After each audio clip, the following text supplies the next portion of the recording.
মানুষ, আমরা শান্তিপ্রিয় মানুষ, আমরা শান্তি চাই। কিন্তু গত 16 বছর আমাদের এই বাগেরহাটের 4টি আসনেই শেখ পরিবার অন্যায় অত্যাচার জুলুম করেছে। সেই অন্যায় অত্যাচার জুলুম শেষ হয়েছে ঠিকই, কিন্তু কোনো এক পরাশক্তি এখন আমাদের উপর আবার জুলুম করার চেষ্টা করছে।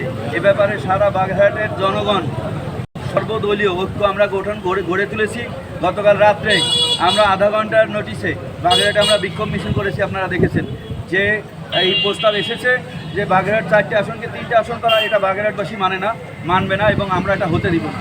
যে কোনো কিছুর মূল্যে আমরা আন্দোলন করব, রাস্তায় নামবো। আমরা বাগেরহাটকে প্রয়োজনে বাংলাদেশ থেকে বিচ্ছিন্ন করে দিব, বাংলাদেশকে অচল করে দিব, বাগেরহাটকে অচল করে দিব, আমাদের দাবি না মানা পর্যন্ত।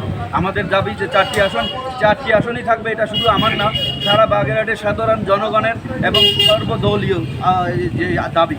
আর আপনারা জানেন আমি এখানে 2বার নির্বাচন করেছি। বাগেরহাটের ভৌগোলিক অবস্থা যদি দেখেন, তারা মোংলা এবং মোড়েলগঞ্জ শরণখোলা, মোংলা থেকে শরণখোলার দূরত্ব প্রায় 70 কিলোমিটার হবে, 60 থেকে 70 কিলোমিটার।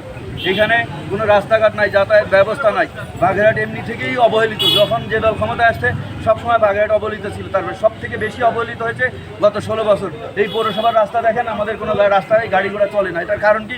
শেখ পরিবার এখানে শাসন করে না, এখানে দুঃশাসন করে বাগেরহাটের সম্পদ তারা লুটপাট করে নিয়ে গেছে। এখানে কোনো কিছু তারা করে নাই, কারণ তারা এখানে ইমিগ্রেন্ট ছিল। আমাদের বাগেরহাটের মানুষের দরদ তারা বুঝে নাই। এই ষড়যন্ত্রে এখন এই বর্তমান যে সরকার আছে তারাও বোধহয় এই ষড়যন্ত্রে লিপ্ত হয়েছে।